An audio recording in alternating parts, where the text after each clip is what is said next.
Hello, good morning. ഇന്ന് രാവിലെ ഉണ്ടാക്കിയ ചിക്കൻ ബിരിയാണിയാണ്. ആവി പറക്കുന്നത് കാണാം. അപ്പൊ ചിക്കൻ വറുത്തിട്ടൊക്കെ ഉണ്ടാക്കിയത്. ഇത് കണ്ടോ, ചോറ് നല്ല മന്തി റൈസ് വെച്ചാണ് ഞാൻ ഉണ്ടാക്കിയത്. ചിക്കനൊക്കെ നല്ല അടിപൊളിയായിട്ട് വെന്ത് വന്നിട്ടുണ്ട്.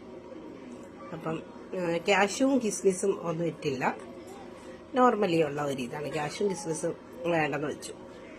അപ്പൊ നല്ല അടിപൊളി ടേസ്റ്റാണ്. അടിപൊളി. കുറച്ച് റൈസ് ഇങ്ങനെ ഇട്ട് കൊടുക്കും. ലെഗ് പീസ് തന്നെ പോരട്ടെ. എനിക്ക് ബിരിയാണി സൈഡ് ഡിഷ് ആയിട്ട് ഒന്നും വേണമെന്നില്ല കഴിക്കാൻ കേട്ടോ. ബിരിയാണി തന്നെ കഴിക്കുന്നതാണ് എനിക്ക് ഇഷ്ടം. എന്തായാലും നല്ല ബിരിയാണി ആയിരുന്നു ഇന്നത്തെ. അപ്പൊ ഞാന് കഴിക്കാൻ പോവാണ്. ബിരിയാണി വാങ്ങിക്കുമ്പോൾ നമ്മൾ ആദ്യം ആഗ്രഹിക്കുന്നത് ലെഗ് പീസ് വേണമെന്നാ അല്ലേ? അപ്പൊ ലെഗ് പീസ് തന്നെ കഴിച്ചു നോക്കാം. കണ്ടോ?